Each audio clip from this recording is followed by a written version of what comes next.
धन्यवाद। मैले पहिला एउटा कथा पढेको थिएँ।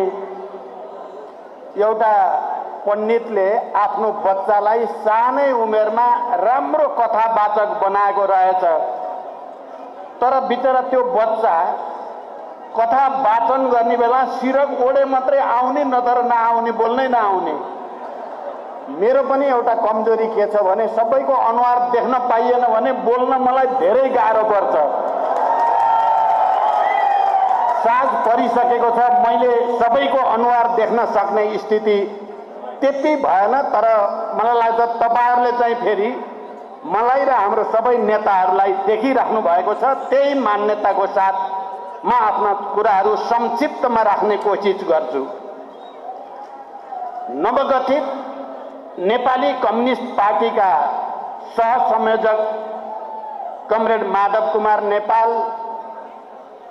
पूर्व प्रधानमन्त्री द्वय तथा सबै वरिष्ठ नेता कमरेडहरू, यो नेपाली कम्युनिस्ट पार्टीको एकता राष्ट्रिय सम्मेलनमा समाहित भएका 10वटै घटकका नेता कमरेडहरू, सबै घटकका केन्द्रीय र यस ऐतिहासिक राष्ट्रिय सम्मेलनमा उपस्थित सम्पूर्ण सहयोगका कमरेडहरू, तपाईहरु सबैलाई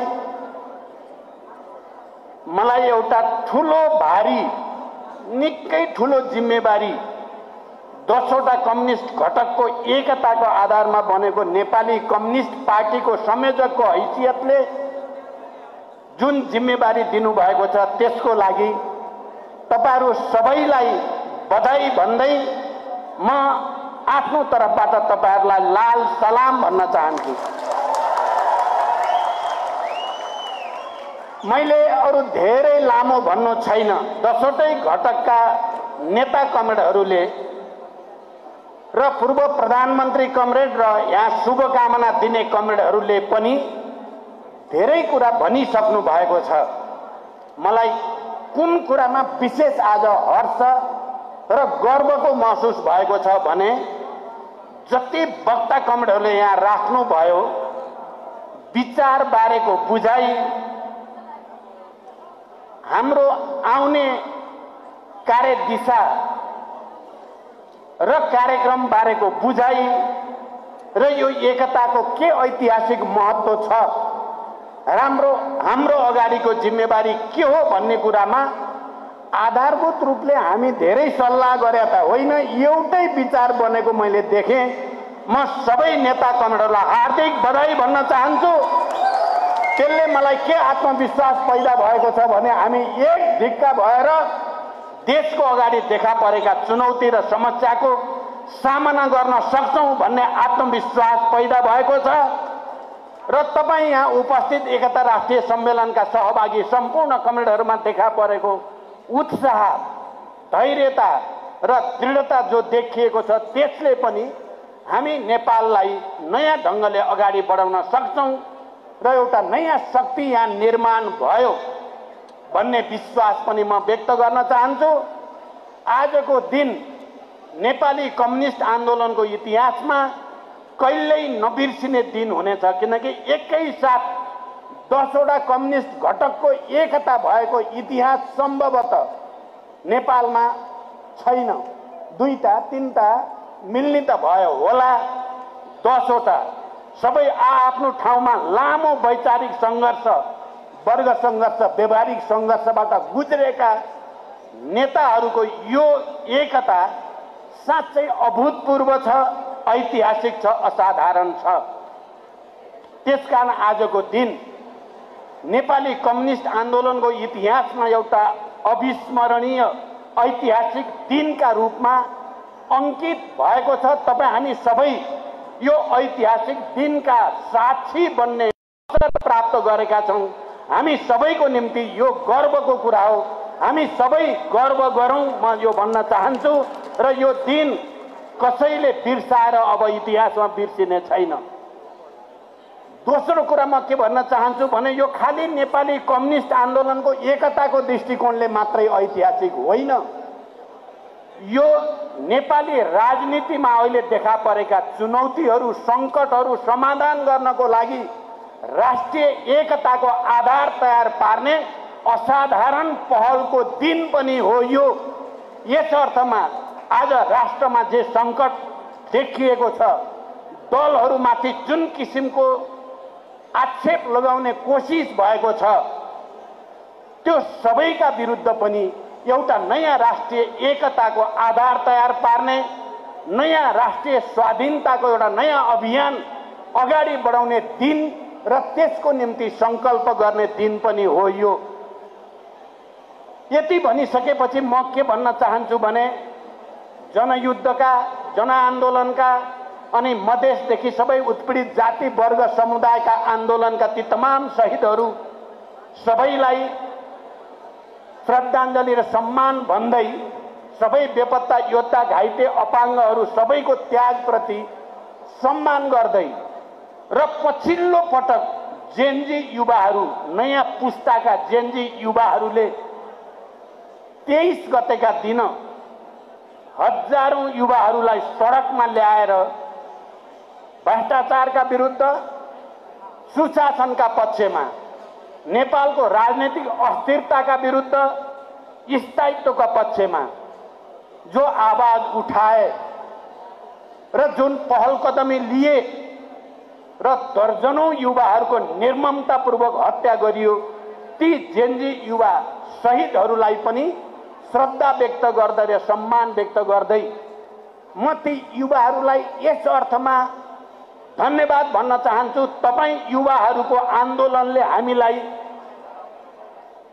राम्रैसँग घोच्यो, हाम्रा कमजोरीहरूप्रति तपाईहरुले राम्रैसँग उजागर गरिदिनु भयो। हामी कहाँ चुक्यौं भन्ने कुरालाई तपाईहरुको आन्दोलनले, तपाईहरुका आवाजहरूले, तपाईहरुले आईटी प्रयोग गरेर सोशल मिडिया मार्फत जसरी हजारौं हजार युवाहरू मार्फत भ्रष्टाचारका विरुद्ध र सुशासनका पक्षमा आवाज उठाइदिनु भयो अनि पार्टीहरू सच्चिनुपर्छ भन्ने कुरालाई उजागर गरिदिनु भयो। म तमाम ती युवाहरूलाई म हार्दिक धन्यवाद भन्न चाहन्छु। ती महान शहीदहरू जसले त्यत्रो ठुलो बलिदान एकै दिनमा गर्नु पर्यो, गर्नुभयो, तिनलाई, ती महान शहीदहरूलाई सम्मान गर्न चाहन्छु।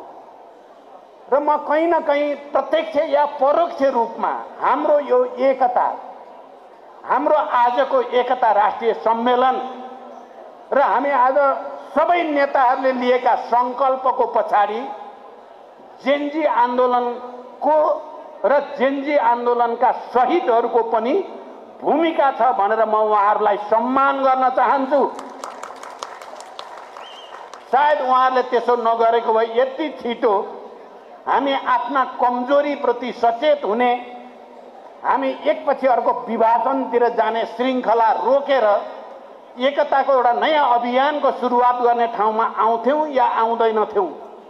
यस अर्थमा पनि म उहाँहरूलाई धन्यवाद भन्न चाहन्छु। अहिले भर्खरै माधव नेपालजीले केही जेनजी युवाहरू आजै मात्रै पनि पार्टी प्रवेश गरेको र जेनजी युवाहरूसँग लगातार संवाद सहकार्य हामी सबैको भइरहेको छ र म उहाँहरूलाई धन्यवाद मात्रै भन्दिन। अब हामी यो नयाँ पार्टीले युवाहरूको भावनालाई, युवाहरूको आवश्यकतालाई केन्द्रबिन्दुमा राखेर पार्टी संरचनामा मात्रै होइन, राज्य संरचनामा पनि र सामाजिक जीवनका सबै क्षेत्रलाई, युवाहरूलाई उच्च प्राथमिकता र महत्त्व दिने संकल्प पनि म गर्न चाहन्छु। मलाई लाग्छ ती लाखौं युवाहरूले पक्कै हामीलाई सुनिराख्नु भएको होला। हामीले आज गर्ने यो संकल्प र प्रतिबद्धता एउटा ऐतिहासिक संकल्प र प्रतिबद्धता हो र हामीलाई आफ्नो कमजोरी कहाँ भयो, हामी कहाँनिर चुक्यौं भन्ने कुराको आत्मसमीक्षा गर्ने एउटा ऐतिहासिक अवसर पनि यो हो। हामीले समीक्षा गरेका छौं, हामी समीक्षा गर्दै जानेछौं। यस अर्थमा यो असाधारण एकता, यो ऐतिहासिक दिन मा हामीले यो संकल्प लिएका छौं। हामी सबैले एउटै स्वरमा भनेका छौं। यहाँ समाजवाद बारे कुरा भयो। हाम्रो वामदेवजीले समाजवाद बारे केही कुरा अलि विचार उत्तेजक रूपमा राख्नु भयो। म उहाँलाई के मात्रै स्मरण गराउन चाहन्छु भने मैले पहिलोचोटि नेपाल कम्युनिस्ट पार्टी बनाउँदै गर्दा उहाँ र म एउटै कोठामा बसेर नेकपा बनाउनु पर्यो। समाजवाद निर्माण गर्ने कुरा हो। समाजवाद निर्माण गर्नलाई कम्युनिस्टहरूको एकता हुनुपर्छ भनेर अन्तिममा उहाँ र म एउटै कोठाबाट छुट्टिएर गएर मैले एमालेको तत्कालीन अध्यक्षसँग कार्यगत एकताको चुनावी एकताको प्रस्ताव राखेको थिएँ र पछि अघि माधवजीले भने जस्तै मदन भण्डारी र जीवराज आश्रितको हत्या भएको दिन हामीले पार्टी एकता पनि गरेका थियौं। म वामदेवजीलाई त्यो कुरा सम्झाउन चाहन्छु। हामीले के को लागि गरेका थियौं? समाजवाद निर्माण। समाजवाद निर्माण। म तपाईलाई यो शब्द सुनाउन चाहन्छु। समाजवाद हामीले निर्माण गर्ने हो। हाम्रै भूमिमा, हाम्रै विशेषतामा, हाम्रै इतिहास र संस्कृतिका सन्दर्भमा हाम्रै उत्पादक शक्तिको विकासको स्थितिबाट समाजवाद निर्माण गर्ने हो। तपाईलाई यो पनि म भन्न चाहन्छु। यहाँ तपाईँ अहिले हामी एकता वार्ता चलेपछि मैले वामदेवजीलाई भनेको थिएँ, तपाईले उति बेला समाजवाद बारे बडो अध्ययन गरेर एउटा किताब लेख्नु भएको थियो, दिनु पनि भएको थियो। अहिले त मसँग भएका सबै किताबहरू जले। तपाईसँग छ कि छैन भनेर किताब मागेको हो कि होइन तपाईँसँग? तपाईलाई यो त म विश्वास दिलाउन चाहन्छु। तपाईले मलाई किताब दिनुभयो, म हेर्दैछु तपाईको किताब।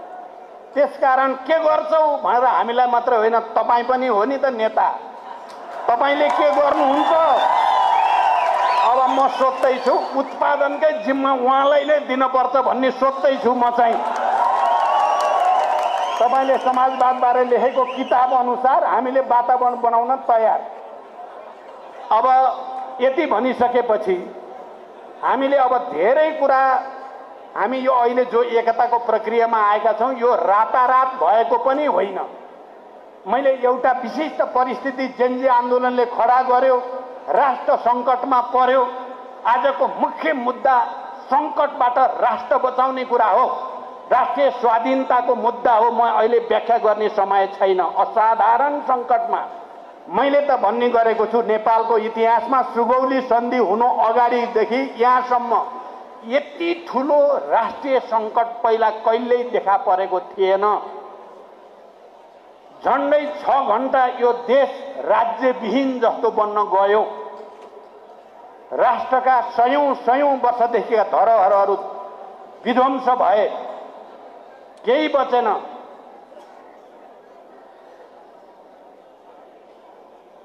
यो संकटबाट राष्ट्रलाई जोगाउने अभिभारा कसको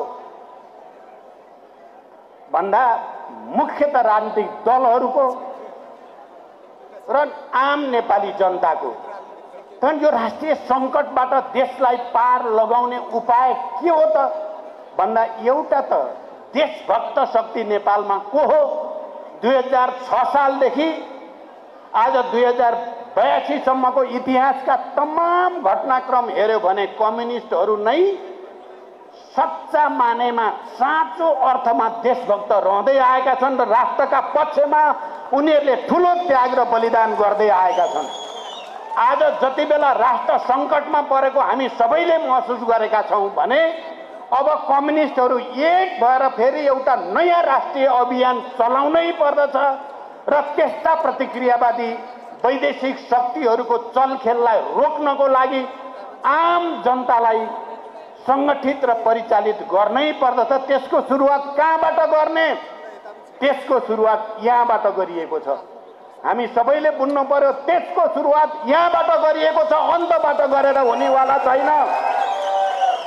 त्यसको सुरुवात हामीले गर्न पर्थ्यो, जसले म अहिले सम्झिन्छु हिजो निरङ्कुश पञ्चायती तानाशाहीका विरुद्धको संघर्षका बेलामा हामी यद्यपि त्यति बेला एउटै पार्टीमा त थिएनौं, तर माधव नेपालजी एमालेको तर्फबाट बागमतीमा उहाँले सबै वार्तामा सहभागी हुनुहुन्थ्यो।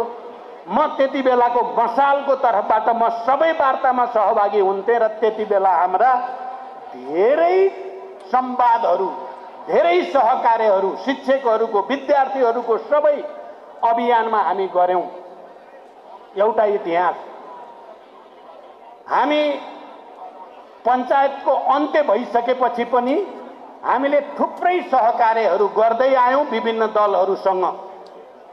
जनयुद्ध सुरु भइसकेपछि सायद तपाईहरु सबै यहाँ विभिन्न घटकका कमरेडहरूलाई थाहा नहुन सक्छ, केही समयपछि नै नेकपा एमालेको महासचिवको हैसियतले माधव नेपाल र जनयुद्धको कमान्डर र माओवादीको अध्यक्षको हैसियतले मैले यति धेरै हामीले वार्ता गरेका छौं। देशमा राजनीतिक निकासको निम्ति, गणतन्त्रसम्म नेपाल लानको निम्ति, राजतन्त्रको अन्त्यको निम्ति, संविधान सभाको निम्ति धेरै धेरै छलफलहरू भए।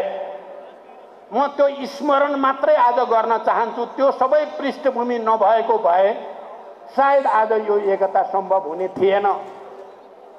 म कमरेड वामदेव गौतम मैले धेरै ठाउँमा भन्ने गरेको छु, जति बेला हामी रोल्पामा भूमिगत भनौं, जनयुद्ध हुन त रोल्पामा हामी भूमिगत हुन पर्दैन थियो। भूमिगत त्यति बेला राजावादीहरू भूमिगत थिए, त्यहाँ हामी खुला थियौं, हामीसँग सेना थियो, सबै थियो। तर रोल्पा आउनुभयो वामदेवजी र युवराज गेवाली एमालेको तर्फबाट र हामी बस्यौं र पहिलो माइनेट एमाले र माओवादीको बीचमा सहमतिको पहिलो माइनेट हामीले रोल्पाको लोसेबाङ भन्ने ठाउँमा पहिलो हस्ताक्षर गर्यौं। हाम्रोतिरबाट म र बाबुराम भट्टराई, एमालेतिरबाट वामदेव गौतम र युवराज गेवाली। म अरु धेरै नेगेटिभ कुरा त भन्न चाहन्न, यो एउटा इतिहास हो जसले हामीलाई 12 बुँदे समझदारीतिर अगाडि बढ्न उत्प्रेरित गर्यो। एमाले भित्र विवाद रहेछ, आतंककारीलाई भेट्न किन गएको भन्ने मान्छे पनि त्यहाँ रहेछन्, कारबाही गर्नुपर्छ वामदेवलाई भनिएछ। सुन्नु होला, यो साँचो कुरा हो। त्यो भन्ने अरु मान्छे होइन, बिचरा हाम्रो तिनै केपी ओली हुन्, अरूले भने होइन। अनि माधवजी महासचिव उहाँले अगाडि बढेर मैले पठाएको हो भनिदिएपछि केही बोल्ने शब्द भएन। महासचिवले पठाएर गएको भनेपछि म त्यो पनि स्मरण मात्रै गर्न चाहन्छु। कमरेड झलनाथ खनाल यहाँ हुनुहुन्छ। पहिलो प्रधानमन्त्री म भएपछि र अनि नयाँ परिस्थिति बन्दै गएपछि संविधान निर्माणको प्रक्रिया र त्योसँग सम्बन्धित जटिलताको भित्रबाट मैले कमरेड झलनाथ खनाल जो त्यति बेला पार्टीको नेता हुनुहुन्थ्यो, धेरै धेरै धेरै अहिले म भन्ने साध्य छैन। मैले भन्ने भने 2-4 घण्टा बोल्न पर्ने हुन्छ, त्यो सम्भव छैन। मैले धेरै जुक्ति बुद्धि लगाएर झलनाथजीलाई प्रधानमन्त्री बनाएको हो, धेरै जुक्ति बुद्धि लगाएर। र आज मलाई खुसी किन छ भने ती सबै हामी साथीहरू आज एउटै पार्टीमा केन्द्रित भयौं र एउटै संकल्प गर्ने ठाउँमा हामी आइपुग्यौं। म सबैलाई धन्यवाद भन्न चाहन्छु। म तपाईहरुको सल्लाह सुझावलाई गम्भीरतापूर्वक लिनेछु। तपाई सबै हाउसमा भएका कमरेडहरूले पनि बेहिचक आलोचना, टिप्पणी, सुझाव राख्नु होला। हामीलाई अब सच्चिनुको कुनै विकल्प छैन, कमजोरी सच्याउनुको कुनै विकल्प हामीसँग छैन। जस्तो सुकै त्याग तपस्या गर्न पनि तयार भएर जनताको बीचमा जानुको हामीसँग कुनै विकल्प छैन। मलाई लाग्छ आज यति विशाल शक्ति भ्रिकुटी मण्डपमा केन्द्रित भएको छ। 10 पार्टी, लाखौं नेपाली जनताको आशा आज भ्रिकुटी मण्डपतिर के होला भनेर आँखा यहाँ परेका छन्। मलाई लाग्छ विश्वभरिका जनताको, श्रमजीवीहरूको, नेपालीहरूको पनि आँखा आज भ्रिकुटी मण्डपको यो हलमा छ। हामी तिनका आशाहरू, तिनका सपनाहरूलाई पूरा गर्नको लागि कुनै कसर बाँकी नराख्ने संकल्प गर्दछौं। म त भन्छु हिजो पनि हामी क्रान्तिको लागि, सामन्तवादका विरुद्ध, साम्राज्यवादका विरुद्ध लडाईँमा मृत्यु वरण गरेरै गएको हो। मृत्युदेखि हामीलाई तर्साउने कोसिस आजभोलि केहीले गर्छन्, मलाई सुनाउने गरेका छन्। अब नेताहरू मारिन्छन्, आजभोलि सुनाउने गर्छन्। ती प्रतिक्रियाबाट लाग्यो होला, मारिन्छन् भन्दैपछि तर्सिन्छन् भन्ठानेका होलान्। हामी मृत्युलाई जितेर हिजै हिँडिसकेका मान्छेहरूको पार्टी हौँ हामी सबै। हामीलाई मृत्युसँग डर छैन, हामीलाई राष्ट्र बच्न पर्यो, हामीलाई राष्ट्र बचाउने चिन्ता छ, हामीलाई लोकतन्त्र बचाउने चिन्ता छ। यो देशका महिला, दलित, आदिवासी, जनजाति, मधेसी, मुस्लिम, थारू लगायत सबै उत्पीडित क्षेत्रका जनताको हक, अधिकार र पहिचानलाई अझ माथि लाने हामीलाई त्यो चिन्ता छ। हामीलाई आफ्नो व्यक्तिगत केही पनि चिन्ता छैन। यसै पनि अब व्यक्तिगत भन्ने केही रहँदा पनि रहेन। यस अर्थमा पनि यसलाई मैले नेगेटिभ भित्रको पोजिटिभ भन्ने गरेको छु। नेगेटिभ भित्रको यो पोजिटिभ हो, हामीले त्यो रूपमा लिनु पर्दछ। र अब अर्को कुरा, हामीले 10 कम्युनिस्ट घटकलाई एक ठाउँमा केन्द्रित गर्यौं भनेर अब पुग्यो भन्ने पक्षमा हामी छैनौं। भर्खरै माधव नेपालजीसम्म आउँदा माधवजीले भन्नुभयो अरूलाई पनि हामी अझ ध्रुवीकृत गर्न, अझ एकताबद्ध गर्न हामी तयार छौं, हामी मेहनत गर्नेछौं भन्नुभयो। मेरो सम्पूर्ण रूपमा सबै कमरेडले भनेको यो भावनाप्रति मेरो सम्मान छ। र बाँकी रहनुभएका कमरेडहरू, तपाईहरुलाई कुनै किसिमको दुविधा नरहोस्। हामी तपाईहरुसँग सौहार्दपूर्ण ढंगले समाजवादी मोर्चामा रहेका अन्य साथीहरू या अन्य कम्युनिस्ट घटकहरू या एमालेसँग समेत हामी एउटा बृहत एकताको निम्ति, राष्ट्र बचाउनको निम्ति, लोकतन्त्रको रक्षा र गणतन्त्रको रक्षा र देशमा सुशासन र सामाजिक न्यायको निम्ति हामी सबैसँग हातेमालो गर्न तयार छौं। म यो कुरा पनि यो मञ्चबाट राख्न चाहन्छु। जोसँग छिटो मिल्छ हामी छिटो एकता गर्दै अगाडि बढ्छौं, जोसँग पछि मिल्छ हामी मोर्चा बनाएर अगाडि बढ्छौं। म यो कुरा पनि प्रष्ट भन्न चाहन्छु। अर्को कुरा, हामी वामपन्थी र कम्युनिस्ट मात्रै मिलेर देश बचाउँछौं भन्यो भने पनि त्यो बुझाइ र त्यो सोचाइ त्यति वस्तुवादी र वैज्ञानिक हुँदैन। कम्युनिस्टको मात्रै यो देश होइन, या अन्य लोकतन्त्रवादीहरू पनि छन्, अन्य देशभक्तहरू पनि छन्, संघीय लोकतान्त्रिक गणतन्त्रको निम्ति र संविधान सभाको निम्ति संघर्ष गरेका पार्टीहरू पनि छन्। र ती सबै पार्टीहरूसँग संयुक्त मोर्चा गरेर राष्ट्र बचाउने अभियानमा, राष्ट्रिय स्वाधीनताको अभियानमा, राष्ट्र निर्माणको अभियानमा हातेमालो गर्न पनि हामी तयार छौं। मैले र एमालेको नेता साथीहरू, यहाँ खास गरी माधवजी, झलनाथजी, वामदेवजी लगायतका जो साथीहरू हुनुहुन्छ, हामी सबै के ठान्छौं भने हिजो हामीले यो परिवर्तन ल्याउनको निम्ति महत्त्वपूर्ण भूमिका खेलेको नाताले मैले सधैँ भन्ने गरेको छु, गणतन्त्र र संविधान सभा ल्याउनको निम्ति प्रमुख भूमिका खेल्ने नेता हामी यही नै छौं। आज संयोजक र सहसंयोजकको रूपमा जसलाई तपाईहरुले निर्वाचित गर्नुभयो सर्वसम्मत रूपले ताली बजाएर, ती कोही मामुली पात्र चाहिँ होइनन्। इतिहासमा एउटा अविस्मरणीय भूमिका खेलेका पात्रहरू हुन्।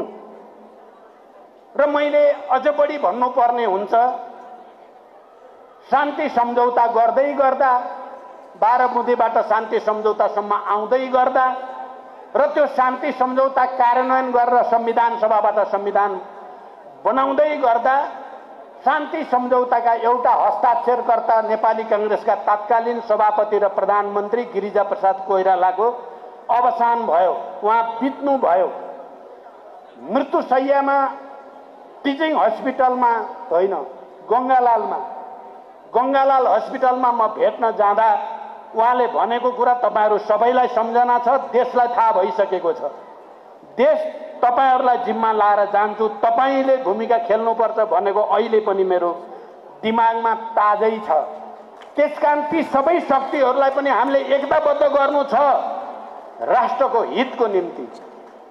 गणतन्त्रको रक्षाको निम्ति र जनताको आर्थिक जीवनको समृद्धिको निम्ति यहाँ धेरै कमरेडले धेरै राख्नुभयो, म त्यता जान चाहन्न।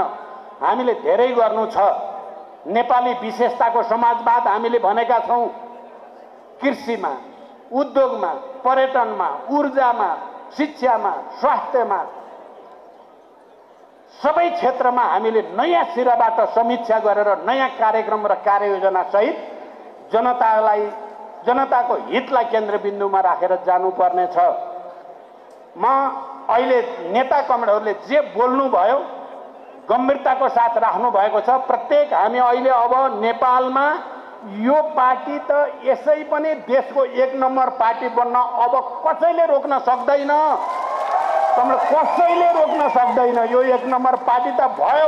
अब कसैलाई टाउको दुखेको पनि हुन सक्छ। कतिपय प्रतिक्रियावादीलाई त राति निन्द्रा नलाग्ने पनि होला, नलागोस् तिनीहरूलाई। तर यो पार्टी अब 1 नम्बर पार्टी। अब हामी जब अहिले माधवजीले भने जस्तै जब हामी देशभरि एकता घोषणा सभा र अभियान लिएर जानेछौँ, चुनावी परिचालनको अपिल गर्दै जानेछौँ, मलाई विश्वास छ देश एकचोटि फेरि हाम्रो आत्मसमीक्षा, हाम्रो आत्मआलोचना, हाम्रो प्रतिबद्धता र हाम्रो सङ्कल्पलाई जनताले राम्रैसँग सुन्नेछन्, आत्मसात गर्नेछन् र साथ दिनेछन्। तर यसो भनेर हामी अहङ्कारमा चाहिँ जान हुँदैन। म यो कुरा पनि भन्न चाहन्छु, हामीले अरूलाई पनि एकताबद्ध गर्नु छ भन्ने जिम्मेवारीबाट पनि हामी पन्छिन सक्दैनौँ। अहिले पार्टीभित्र आन्दोलनमा समाजमा पनि नेताहरूको बारेमा, नेतृत्वको बारेमा पनि बहस चलेको छ। मैले हिजोको घटक पार्टीमा पनि र अहिले यहाँको संयोजकको हैसियतले पनि म खुला मनले नेतृत्व कम्युनिस्ट पार्टीभित्रको नेतृत्व प्रणालीबारे, नेतृत्व हस्तान्तरणको विधि प्रक्रियाबारे गम्भीर छलफल बहस सहित नेतृत्वलाई एउटै पदमा एउटै किसिमको राखिराख्न जरुरी छैन। नेतृत्वलाई स्थापित गर्ने या नेतृत्वको भूमिकालाई अन्य धेरै तरिकाले पनि अगाडि बढाउन सकिन्छ। यो छलफल हामीले महाधिवेशनसम्म गम्भीर अध्ययन छलफल गरेर विश्व कम्युनिस्ट आन्दोलन र नेपाली कम्युनिस्ट आन्दोलनका इतिहासका तिता मिठा सबै अनुभवहरूको पनि समीक्षा गरेर हामी एउटा नयाँ विचार, एउटा नयाँ प्रणाली, एउटा नयाँ विधिको विकास गर्न सक्नेछौँ। हामीले सक्नै पर्छ। म आज तपाईँ सबै कमरेडहरूलाई एउटा कुरा भन्न चाहन्छु कि हामी युद्धमै थियौँ, जनयुद्धमै थियौँ। त्यो उत्कर्षतिर जाँदै थियो। रोल्पामा हामी एउटा बैठकमा थियौँ र मैले कम्युनिस्ट पार्टीभित्र नेतृत्व